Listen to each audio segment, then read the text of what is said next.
interior. Chrome on the dashboard, boy, y'all inferior. Fast lifestyle, fly boy, America. She asked, could she ride? And I said, more the merrier. Crash course, man, I bring the hysteria. Fast forward, I'm still in your area. Live in effect, brace for your neck. You steady catch L's while I just catch wreck. In for the skins and I don't overnight.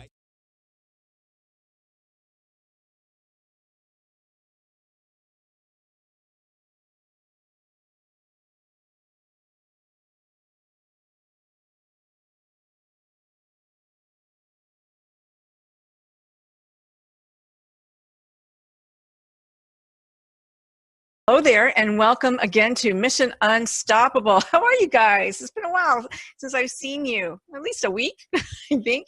Well, today I have a wonderful show for you. My guest today is Mr. Patrick J. Barrasso. He is the founder and executive director of In Balance Adolescent Intensive Outpatient Program and the In Balance Ranch Academy. He is a noted psychotherapist with over 25 years of extensive training and experience in adolescent and adult substance abuse and mental health treatment. And he is, because of all of this extensive experience, like trying to mumble it here, it makes him a frequent presenter at local and national conferences, including the U.S. Journal Training National Conferences, and faces family and addiction conferences and educational seminars on the variety of adolescent treatment topics, including the challenges of overcoming the culture of adolescent substance abuse. I can't wait to talk to him about this. Patrick is also the founder of Fresh Start, an Arizona nonprofit organization that raises funds for substance abuse treatment scholarships. Yeah, and he belongs to NATSAP board and is a liaison to the Government Relations Committee in helping treatment throughout the U.S. He also serves on the Pima County Commission on Addiction, Prevention, and Treatment as he's trying to improve services in his local community for individuals who have drug and alcohol issues and cannot afford treatment. You see a theme here. Welcome to this show, Patrick. I'm so glad that you're here. Thank you very much. I look forward to it. You know, on Mission Unstoppable, we're going to talk all about all the stuff that you do, but I like to talk about the person, the man that you are, and how this mission of yours to help people with substance abuse came about. So let's go back to little Patrick James, little boy. What did you think you were going to be when you grew up? So a couple interesting parts about, I think, myself that might help kind of underscore everything I've done. So part of my story is I grew up with a pretty significant learning disability, and it was dyslexia. And so what happened for me early on is that I lived within this narrative or this paradigm that I wasn't smart enough and I wasn't good enough. So that brought a lot of acting out behaviors. Okay. Substance abuse, not necessarily one of them, but lots of other stuff. So it was important for me to not let people really know what was going on with me, was that I was having a difficult time learning. After I got through all of that, I had a coach that helped me in high school, kind of came into that equation and said, "You're better than this. You know, I believe in you." He had met me a couple years earlier and heard that I was struggling. And it was that relationship that helped elevate me to a belief that I could do things that were not defined by my disability. And I had sort of made a pledge to God, as I understood him, that at that point I was going to, if I got out of that trouble with his help, which I did, that I was going to spend most of my life helping other kids get out of a similar, kind of predicament. I love that. So that's kind of got me started in the field. So that was little Patrick Barrasso. I knew from an early on, as early as elementary school, that people would sort of come to me and feel kind of safe to talk to me about what was going on in their homes or their issues. So it was pretty natural for me to become a therapist, specifically helping young people. Now, did you grow up on a farm or around horses or anything? Was that any part of your childhood? So good question, right? So I did not. I grew up in the middle of Tucson. But I grew up with Westerns. So I would literally go to bed at night and dream someday of riding a horse and owning a horse. Okay. But then I started, when I started my outpatient program, I developed a group for young men that were getting involved in gang activity. And I partnered with somebody and I said, how about if we introduce these guys to an equine experience? What do you think? And this was early in 1990. Yeah, early for that. So I introduced those kids, these kind of difficult, hardcore kind of kids involved in gangs, to this kind of work with horses. And it was magic. And, you know, to get their defenses broke down, and to see them become vulnerable and see their self-esteem go up. So I knew then that when I opened up the academy in 2004, that I was going to build it around equine assisted, you know, both psychotherapy and what's called mastery skills, feel a sense of esteem and purpose. Isn't it also in Arizona that you have the prison program working with the equine? That's correct. Yeah, it's been greatly successful. Yeah. They've got wild Mustangs that they're taking these, you know, pretty significant prisoners that are involved, and they're helping break these Mustangs, and they're following that. And I forget what the exact statistic is, but the recidivism rate among that population is beyond what anybody expected. Recidivism being defined as, do they reoffend when they leave prison?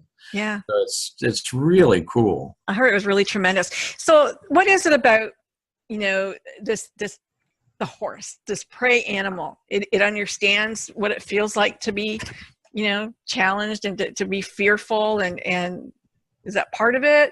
Like, what is it about them that makes them just so perfect, rather than a dog, let's say, which is going to give you all the love you could possibly want? You could cry on its shoulder and was not going to tell anybody anything. Yeah, a couple things, especially, you know, I'll take it back to adolescent boys, but if we look at horses, they are a prey animal. And, you know, depending on what your belief is, they've existed for millions of years, right? We know that we have evidence of their existence a long, long time ago. So we kind of ask the question, how do they survive? They don't have fangs, they don't have claws. So the only way they survive and have survived is to kind of assess what's going on around them, become kind of a barometer of what's happening around them, and then moving away from that. So for our young people, they may go into an equine session, which is more than just kind of hanging out with a horse. They'll do some riding. They'll really develop that relationship. They'll develop a mastery of that skill of riding. But I may say to him, you know, hey man, how's it going? It's good, Patrick. Like, things are good. And then he steps in the arena with his horse, and the horse moves away. And then, you know, the equine director, which is a master's level therapist, will be like, wow, what's going on? Because just Monday, that horse was like joined with you. And the kid will be like, I don't know what's going on. And it creates that therapeutic moment. That horse is sensing that something internally is off with you. So let's process that. Again, one of my big things with adolescence is my background's in developmental psychology. And one of the psychosocial stages of adolescence is called mastery. You know, how do I feel a sense of purpose? I can accomplish stuff. So when a kid, again, especially I go back, I'm sure it's young women as well, but my experience has been mostly with young men. When they end the program and they can write anything we put under them, and they really feel that sense of mastery, there's something that happens that is just short of magical. So it's not like a sidebar of what we do. It's really central to helping young people heal from substance abuse and mental health. Yeah. I mean, I know as a young girl, and the young girls I grew up with, horses were everything.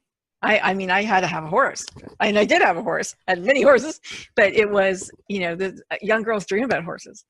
And I don't know if young boys do, but I have a feeling maybe they don't. You work with primarily, you work with men, young men, young males. It's a family affair. Your school and your center is all a family affair, which is great. Now, did your kids, if you didn't have the ranch, would the kids still be involved, do you think, in helping others, or in a different capacity? You mean my kids? Yeah, your kids. My own personal family. So yeah, you know, I'll take just a brief minute to explore that. People are fascinated by that, if it was by design that we became a family organization. And the truth is it wasn't. me and my wife have worked together since 1989, and that's been beautiful. We have worked really well together. It was incredible to have her both at work and at home. But each of my children were heading a different direction. And so when I opened up the academy, because I love what I do, working with adolescents and substance abuse and mental health is my passion and my love, but it's a 24-hour-a-day, 7-day-a-week commitment. And I'm not even so sure I wanted that for them, to be honest with you, because it's my passion.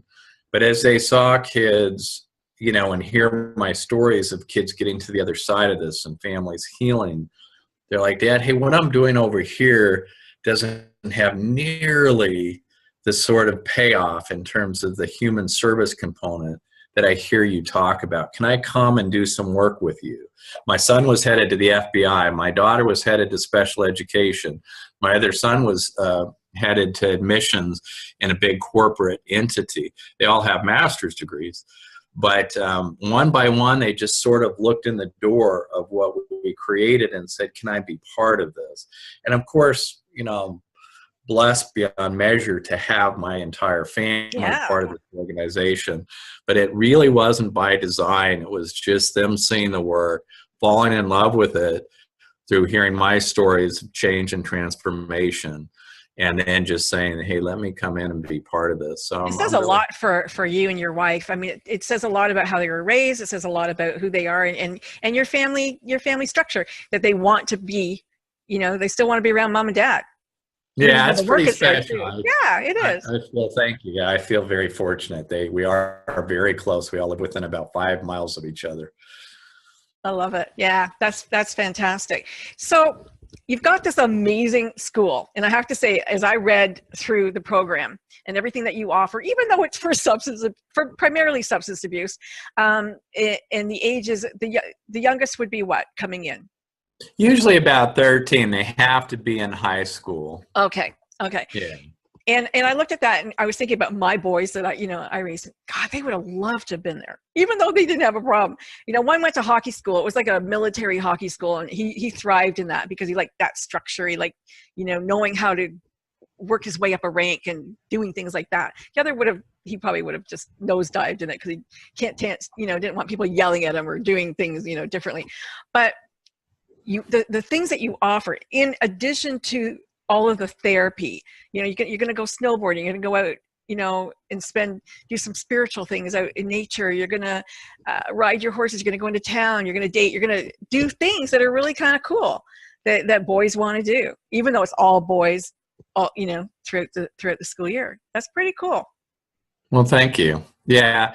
And I think that, what happens is, and I appreciate that, and what I always try and articulate and help parents and families understand, like we have these really incredible family weekends. And so parents will come into that setting on Friday morning with the siblings of the clients we serve. And they'll say, this is cool. And maybe a sibling will say, I wish I could go there. And what I try and do is really underscore how much work is involved in being at the academy, emotional work. Yeah.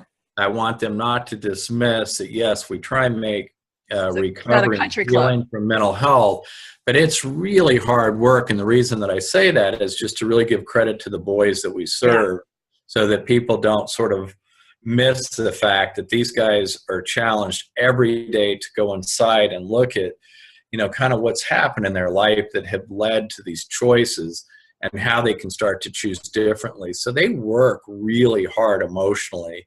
And yes, our only chance is if at the end of the time with us, they can see recovery as a lifestyle one day at a time that they may be attracted to. And so we can't do that unless we make it appealing. So we try and do, in fact, we just got back from snowboarding and skiing up in the White Mountains, and kids were talking about, hey, on the lift, a kid was smoking pot.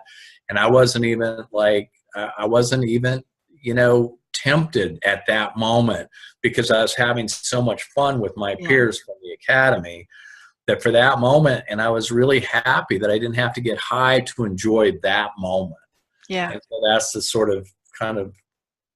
Are you a first resort or a last resort or somewhere in between? Good question. Yeah, typically, I would say that we're kind of a last resort. So parents, all the kids come to us from another program, typically a wilderness program. Okay.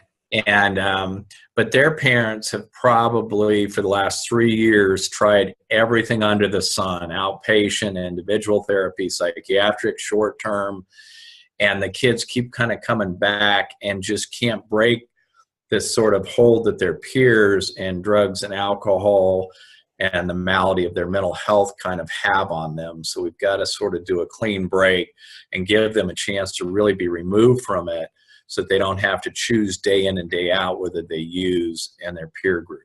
Yeah. Like, I mean, you know better than most people about patterns of behavior, but I can just, and I know that you work with families. I think they come in 3 times a year, something like that.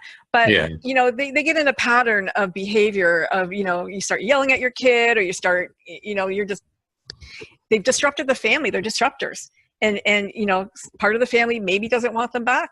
Part of them don't trust them. Part of them, you know, think, oh, I love my child. I want him back. I want him whole. You know, you've got all these different individuals in that family that are, you know, worried about different things. So how do you bring them together? I mean, once a year, twice a year isn't going to cut it, I don't think. Does it?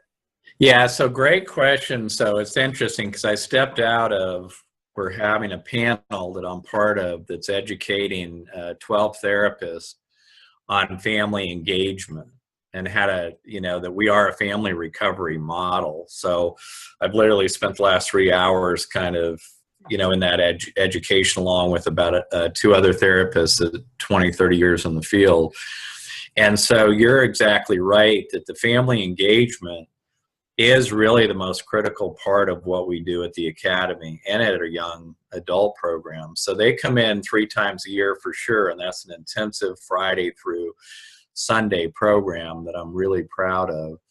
But they also do weekly family therapy. Okay. So, you know, they're getting, and then we ask them to do some readings outside of the sessions.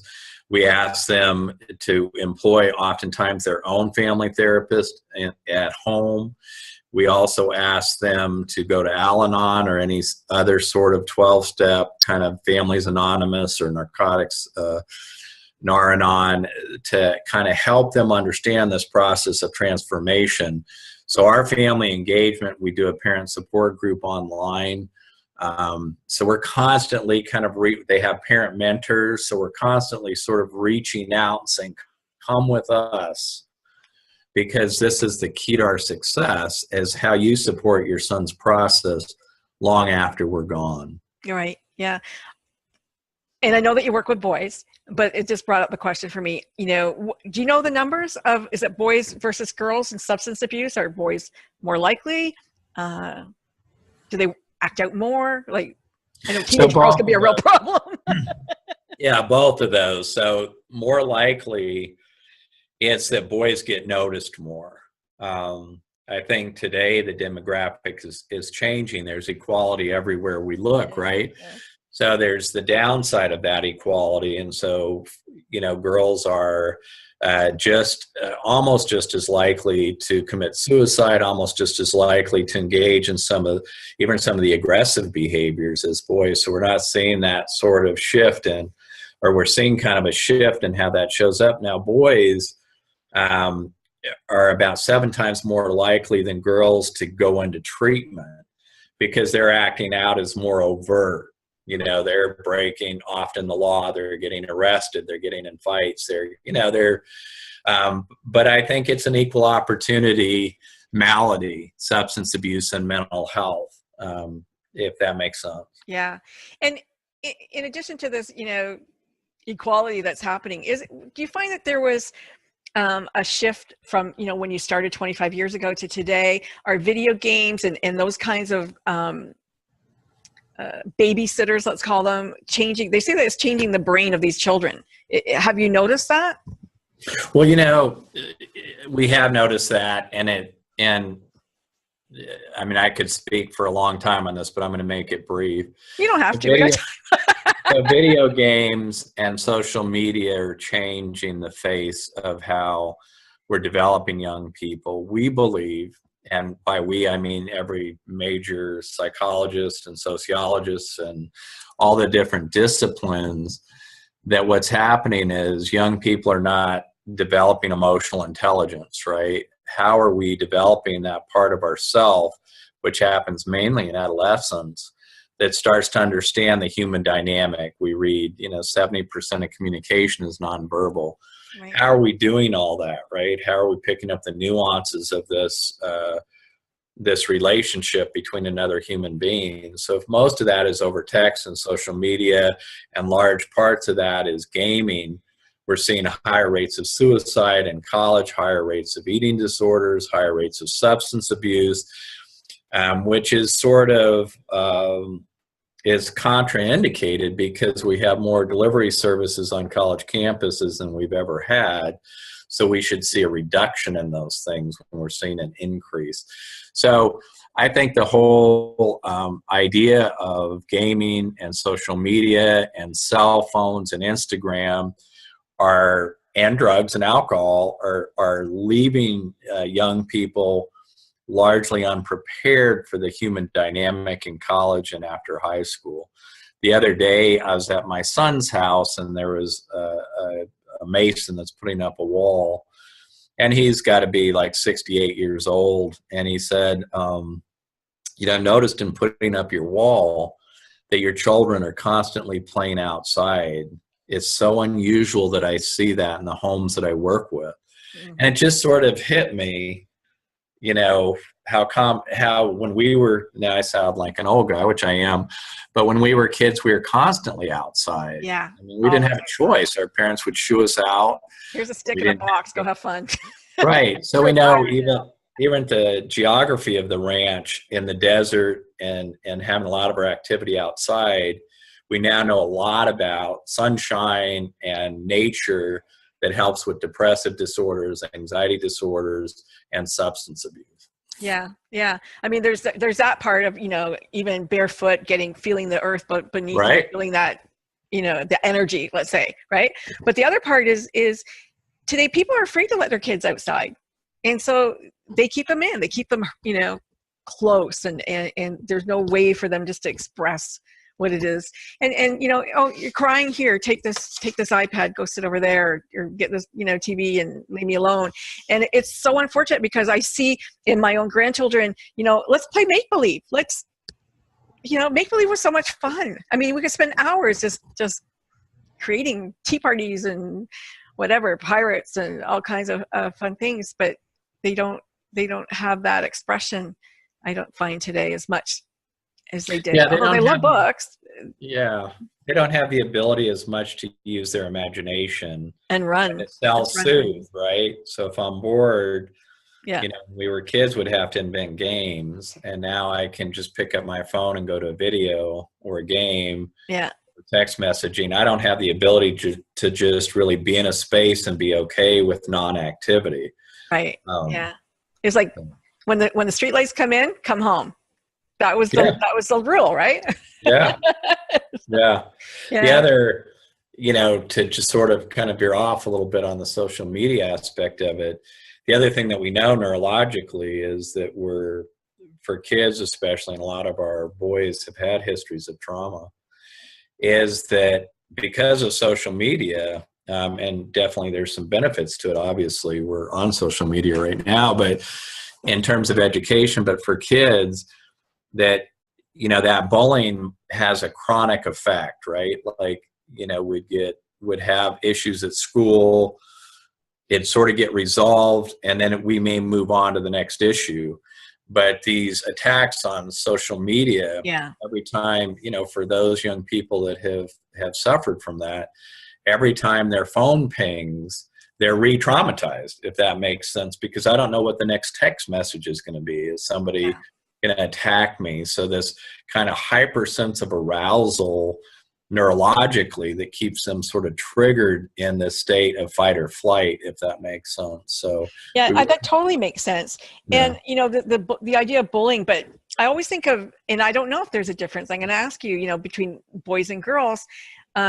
Girls tend to always have lower self-esteem than boys. I mean, most of the men I know think They're fantastic, no matter what they look like. They really do. But, as women and girls, we're always going, am I pretty enough? Am I this enough? Am I that enough? Am I, you never enough.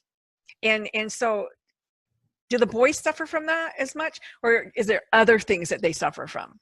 Well, let's talk about that for a minute if we could. So the answer is yes. And so what we've done, and I think it's really hopeful that what we've helped young, I have granddaughters and I have a daughter, and my granddaughters, my youngest one is 2, and then the next oldest is 8, and she's got cerebral palsy.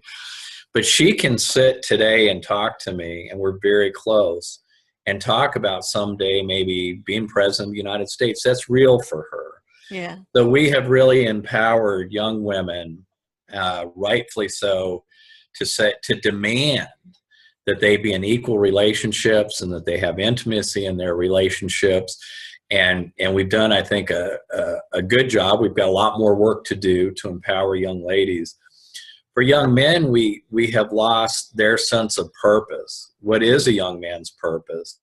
And we still sort of, as a larger society, talk about performance-based self-esteem. Mm-hmm. If you're bigger and better than the next guy, then you'll be recognized. Well, that doesn't go very well, right? With now a new age female that's saying, I want intimacy, I want empathy, I want compassion, I want closeness. So I think we haven't done enough for young men to develop purpose in their life. And again, I sound like an older guy talking, 3 miles in the snow. I'm still older than you. But from a very young age, I had to sort of earn my own money. Yes.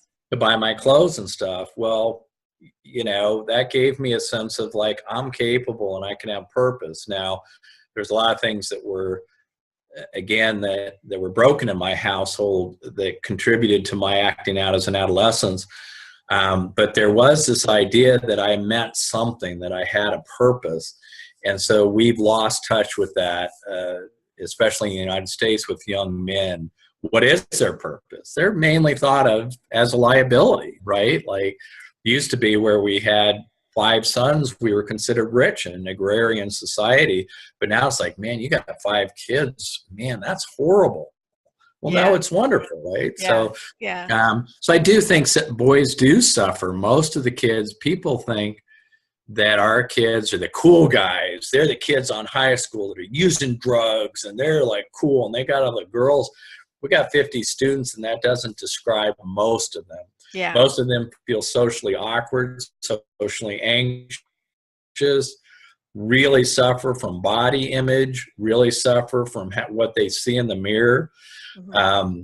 And so I do think boys probably suffer, not as much as girls, from that sort of image, self-esteem, but they suffer. Like girls do? They? Yeah, exactly. Yeah. Yes. Okay, so let's look at the broken family. In your experience, is it better for a family to separate if they are at war, the mom and dad, or stay together for the sake of the kids? That's really it's a super interesting question, right? So, I think from a personal experience, my parents fought a lot.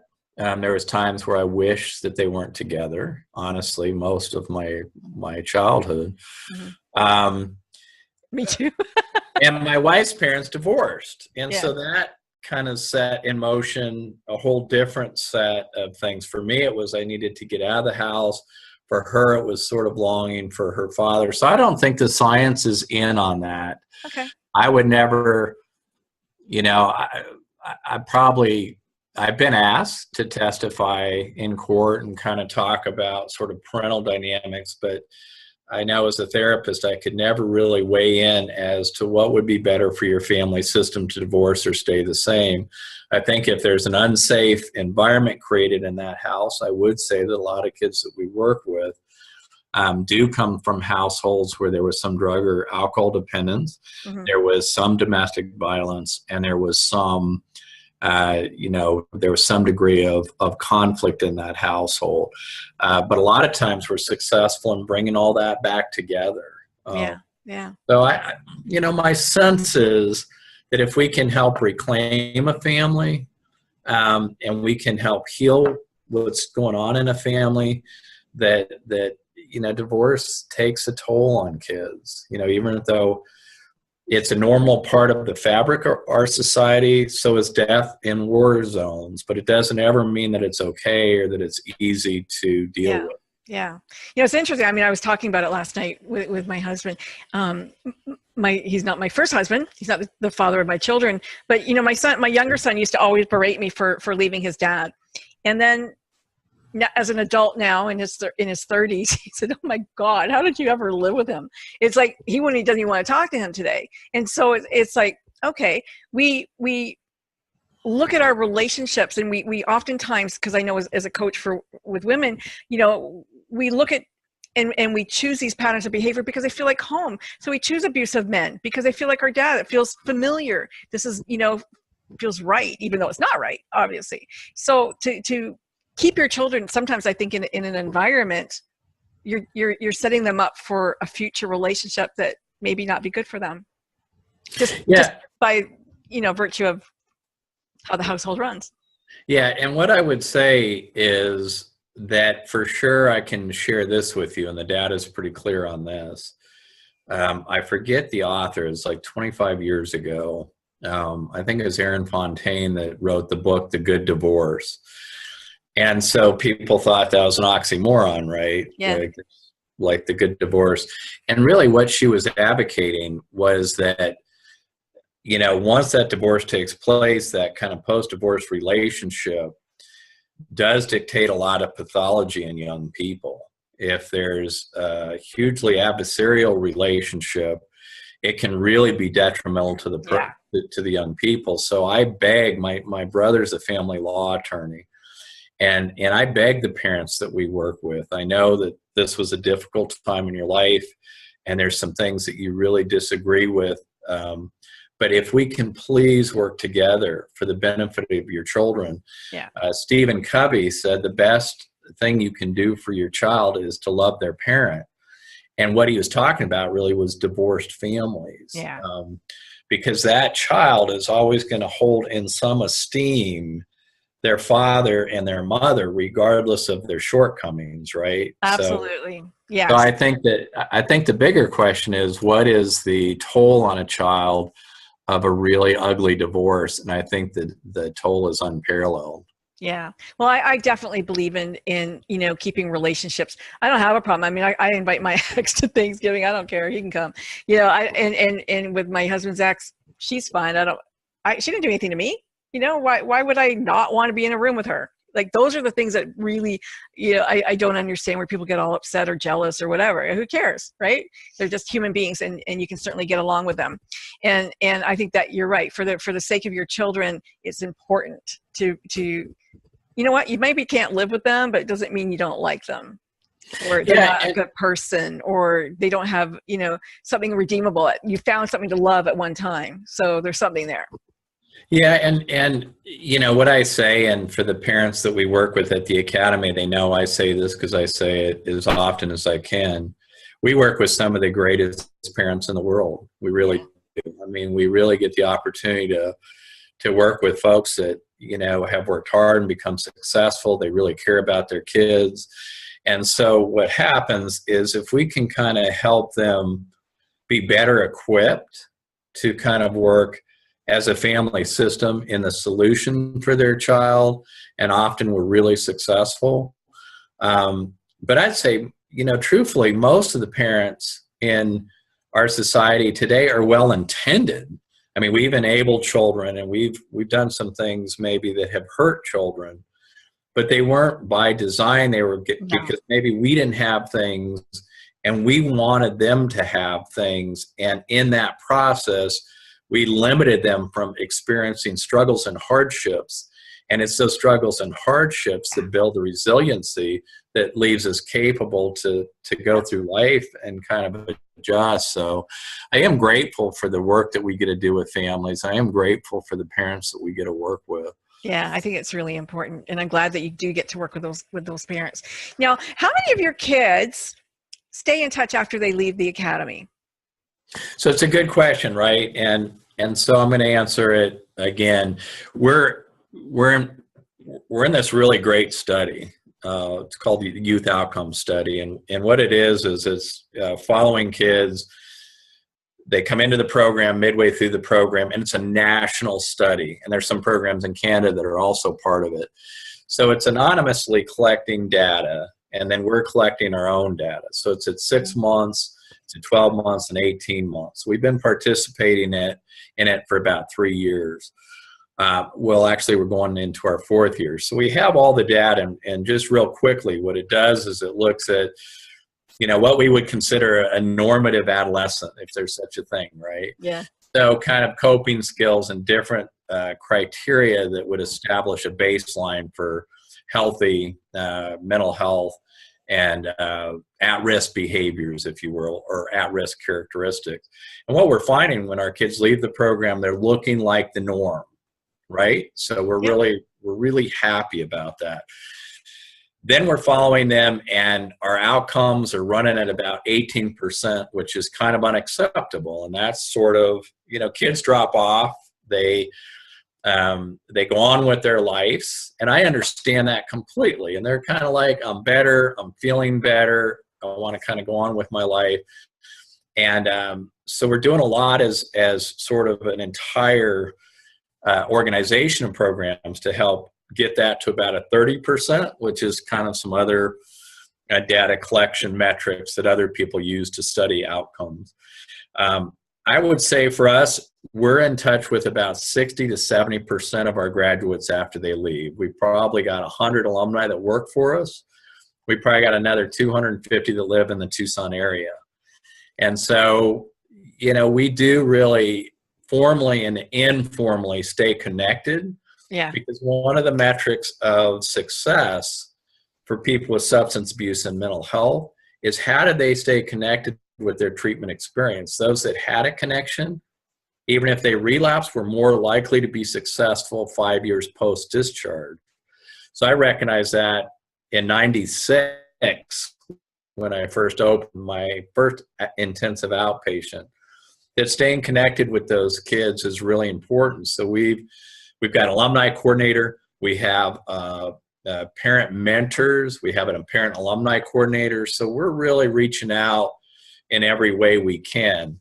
But I am excited to see it as our outcomes and as we're part of this national study, what our results are going to be 18 months post-discharge. Anecdotally, we can say they're good, but that's not good enough. Yeah, but these kids became, let's take the horse analogy. They became a herd. They went through this program together. Like you're part of my pack, right? And so when I leave here, are you still part of my pack? And as a parent, I can see both ways. As a parent, you might, I don't want you hanging out with that kid. He was into substance abuse, right? Or he successfully transitioned from the program. Maybe you should stick together because maybe you'll keep each other straight. Well, and mostly one of the big sort of models, both in our young adult program and at the academy, is the brotherhood. We use a positive peer culture. And I just was at a national conference and got up in front of a large group of people and said, the brotherhood is the magic recipe. That is the secret sauce. I'm not as important as helping those young people develop the leadership that then can help each other. And we had an alumni panel of kids that had gone through programs and are now therapists in programs. Nice. And they talked about their experience. I said, you guys are the magic.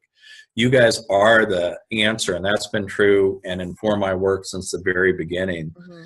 So I think that they do become a herd. I'm asked the question, why do kids, especially with substance abuse and mental health issues, fail after a lot of long-term programs? There's 3 stages of transformation. And I won't go into all of them entirely, but one is severance, one is threshold, and one is incorporation. What we know is if I've gone through a transformative process and I don't have a community that welcomes me back, then I'm not going to succeed. Whether I'm an adult or a child, if I go to a weight loss clinic and I hear all these great things about improving my health through weight loss and I come back and I don't have a community that welcomes that new set of values, I'm going to go back to my old behaviors. That's just what the data says. Yeah. So we do a really good job through 12-step recovery, which I believe from the science of it, I've studied it for 30 years. Yeah. And the science of helping young people, like you just said, find their people, find their tribe. So if I'm 17, I'm like, guys, one day at a time, I don't want to use, because I think it's going to be better for my family and my life. Where do I go where I'm going to get people to celebrate that? Yeah. High school? No. No. College? No. So I'm going to walk into a room of 100 people that are practicing recovery, whether it's in Tanzania. We go to meetings in Tanzania. We're getting ready to go on an international trip. Yeah. Or in downtown Boston, or in Toronto. Right. We had a young man that started a 12-step program, got some business owners, donated some space, started one of the first kind of young people's 12-step in Toronto. Nice. And is sober today because of that commitment to service. But you're right. So, we went to one of our alumni's weddings 3 years ago, and all of his wedding party were graduates. Oh, that's great. Just about, except for one from his academy experience, and all sober wedding, wife's in recovery, beautiful wedding, no alcohol, no drugs, 150 people. And so they do stay connected. Yeah. And I think those connections are helpful and positive in most instances. Let's look at heredity. So we know that alcohol can be a hereditary disease. How, in your experience, the kids that you see who are into alcohol specifically, how much of that is hereditary, percentage-wise? Do you know? Well, there's a study out of Harvard, and I think it was 4 years ago, that not only established, and these are things that I'll let the doctors and the medical professionals and people that are more well-versed than myself talk about the genetic predisposition to substance abuse, but they found not only a genetic link, but that can be carried on more than one gene. So that not only is it well established by the science, but some people can have it worse than others, which is completely consistent with my own experience in the field. So I think that most people would definitely support today that there's a pretty discernible genetic link that can put people at high risk for developing dependency and substance abuse. I'm you could be genetically tested for that? That's not, we don't have a test for that. Oh, we don't. So okay. We don't. There is some talk in the scientific community that within 5 or 6 years that technology may develop. But at this point, it's psychological testing. It's taking a historical perspective for anybody. And again, I'll share this with you. One of the first kind of experiences I had with the power of that sort of genetic predisposition is one of the early on in the early 1991, I had a therapist that was working with me in my equine program, and I asked her if she would come in and talk to my group about her story. It was the first time I had heard her story. And she said, I'm so-and-so, here's my story. I was a competitive horseback rider, me and my little girlfriend. We were 12 years old, and we won a competition. I won a competition. And at the end of the competition, they poured champagne for everybody, and our parents gave us both a little bit, me and my girlfriend. We went behind the barn and we drank that champagne. My girlfriend was completely turned off by it and thought this was the grossest thing she had ever encountered. I got that little neurological buzz, and I knew for the rest of my life I was going to chase that buzz, and that was it for her. Wow. And so that can't be defined by environment that's got to be defined by something bigger than. So my experience for the last 30 years is for those people that hit that crossroad, there is something very different for that person that goes on and drinks in high school and then doesn't get in trouble with it and puts it up and figures out that that's not what they want to pursue, and that person that can't put it down. Is treatment different? Say that again. Is the treatment different for those people? It is different. Absolutely. So, again, we can use cognitive behavioral measures for those that are sort of, just kind of get in trouble with drugs and alcohol, but probably not a well-established, there's not enough evidence to suggest that they're dependent. For most of the young people that we serve, what we know is that it's a young person's disease. It's pretty rare that somebody starts drinking after the age of 25 or using drugs and develops a dependency. So there's an early, middle, and late stage to this disease if we follow a disease model. And so we know that process starts at about 13, right? Anybody we know, we can look at even in the media that has struggled with substance abuse. If you go onto their history, they usually start at 14 or 15. So we know it's a young person's disease. We also know that if we can interrupt it early on, we're much more likely for a young person not to develop full-blown dependency, or if they do, that they're going to have a better awareness of what to do about it, if that makes sense. You've been in the game long enough. You've probably seen them. What do you think about the idea of the indigo children, the crystal children, the rainbow children? Does that exist for you? Explain more your question as to I guess, people say, well, this is an indigo child, so he's a disruptor. He's here to change the world. He's going to do all this stuff to, make everybody crazy. So he shakes things up. And, from my own perspective, I found that, change happens best in chaos. So it works. Yeah. And so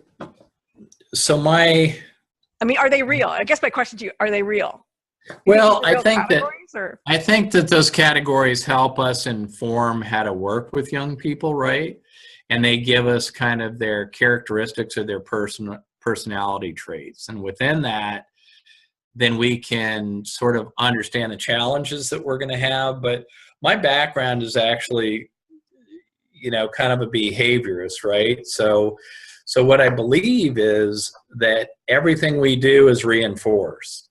And based on that schedule of reinforcement, we either continue that behavior and it grows larger, or we discontinue that behavior. So if at 3 years old, well, we know now, The Scientist in the Crib, right? That book that babies are actually, manipulating us from birth. They're really kind of looking at a schedule of reinforcement, and they're adapting their behavior based on that schedule. So we know that if a child at 3 years old throws his cup across the room and it hits the wall, and he sees how everybody organizes around that behavior, that in some way or another, if we continue to reinforce that behavior, then that using anger as a means of control is going to grow larger and larger until that young person's punching a hole in the wall. Yeah. And so we have to help parents and young people understand that that's no longer effective. So we have to organize the family system around, that's no longer purposeful. And if it's no longer purposeful, then the theory is, and it's my belief, that behavior will be extinguished, if that makes sense. Yeah.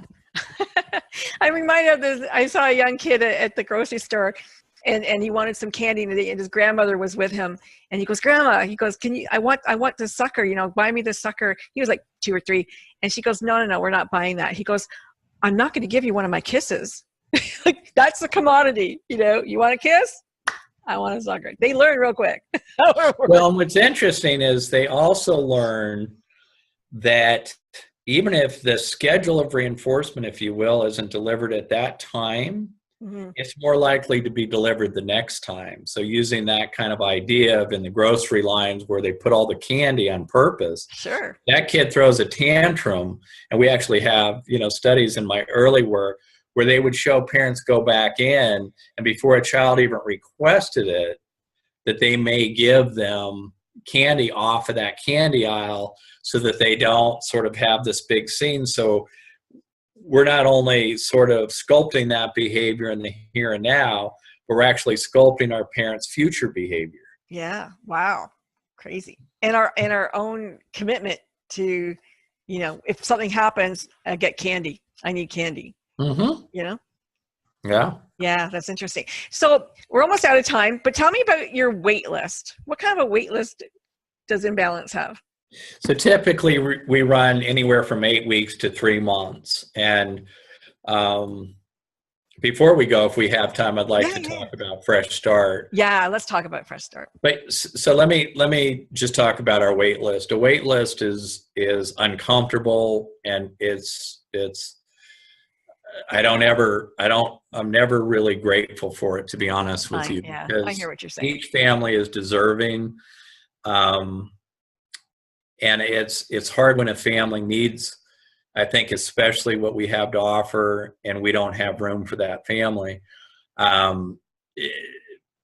So I just got to say that, you know, we are fortunate, and I feel incredibly blessed to say that we've created something that I think is unique, and I believe helps families and kids, and people are looking at getting their kids help for substance abuse and mental health, and we're considered in that genre of programs that really help. So I'd like to talk about Fresh Start for a minute, and Fresh Start making a difference one step at a time is our nonprofit that was started about 4 years ago. It was a vision I had 20 years ago, recognizing in my community that largely good treatment cost a lot of money. Yeah. And that good treatment only makes it to a few of the lucky. You know, it costs us in our state, I forget what the number is today, about, I think, $78,000 to lock a kid up in a cell for a year without any treatment, right? Yeah. And so we look at that, and so what I would say is that there is good treatment. And so I recognize that for young adults, for men and women, and for families, that I want to start a nonprofit and try to generate some funds. We get requests all the time from families that are hugely deserving, kids that really want help. There'll be young adults that die waiting to get into a treatment program. They'll die of opiate overdose before the doors open to those public service treatment programs. That's real, highlighted on a Dateline about a year ago. So Fresh Start was looking at a month, let's say, for a treatment. It kind of varies. It can go from $5,000 a month at a very kind of low end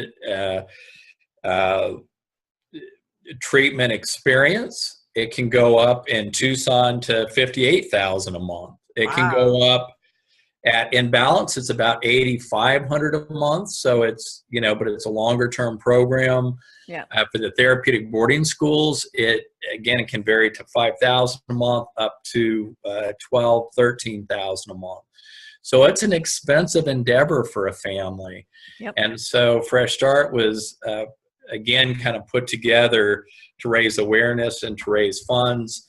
Those families that are hugely deserving, and for kids that want help. And so we've been able to help quite a few families and kids that are saying, hey, Patrick, man, I'm sick and tired of being sick and tired. I need help. And they kind of come to us in a variety of ways, usually by word of mouth. And we have some ability to help those kids. And so we have a yearly fundraiser that will happen in March in Tucson.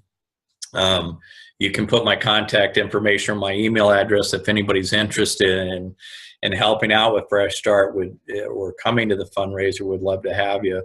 100% of the proceeds go for treatment. So what kind of fundraising are you doing? What are you doing? What kind of program? So it's a really cool program. It's called Celebrate Recovery. And so what it is, it's last year we had about 200 people, and they're young people, they're business leaders, they're people from all over the United States that come in to celebrate recovery. We have a talk by myself. We have a talk by a parent that was her family. Both her sons last year were helped by some nonprofit funds.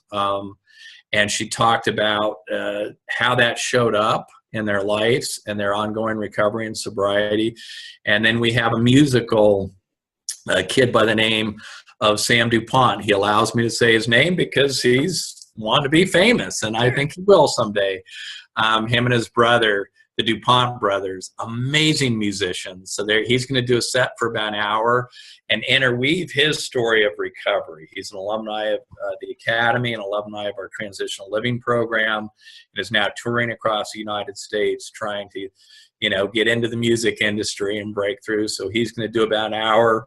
A lot of his songs are about recovery, and then we're going to have a silent auction and dinner. So it's done in this funky little trail dust town that is like the Old West. It's been part of Tucson. I'm from Tucson. It's been part of our history for, I think, about 30 years. That's cool.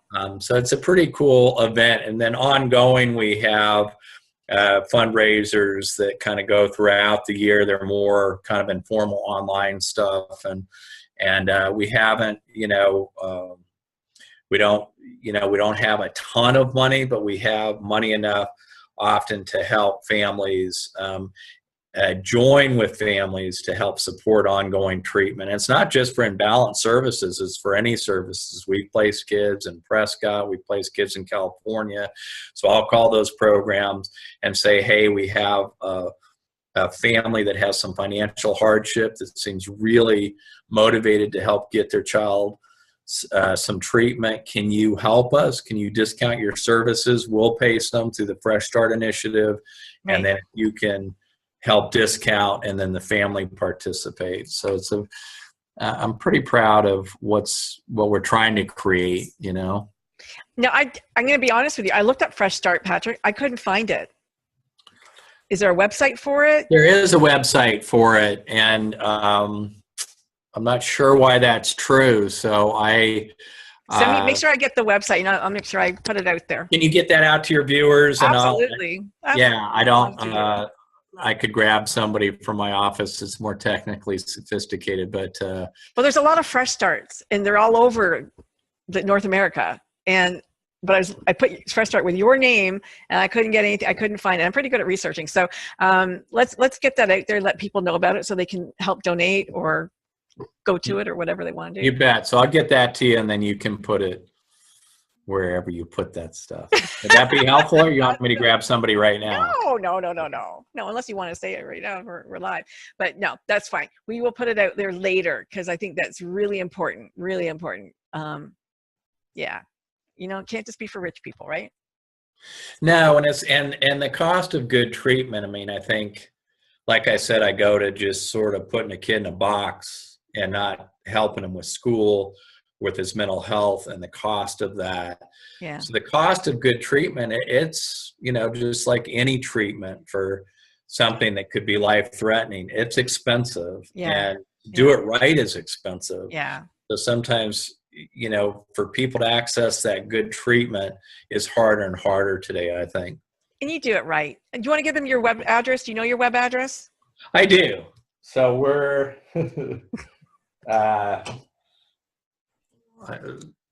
so my web address where they could email me is PBarrasso, BARRASSO @INBAL, INBAL, B as in boy, AL, ranch, RANCH.com. And if they Google Imbalanced Continuum of Services, Continuum of Care, then that sort of puts you on all of our different websites. Perfect. Love it. Thank you so much for being my guest today. You've been absolutely delightful. And Facebook, thank you so much for hosting us. We will be saying goodbye and going back to somewhere else. All right, I appreciate it. Thanks for the opportunity. It was a pleasure meeting you, and I hope to meet you in person someday. I hope so too. I'll be in Toronto. We'll get together. Okay, bye-bye. Soon.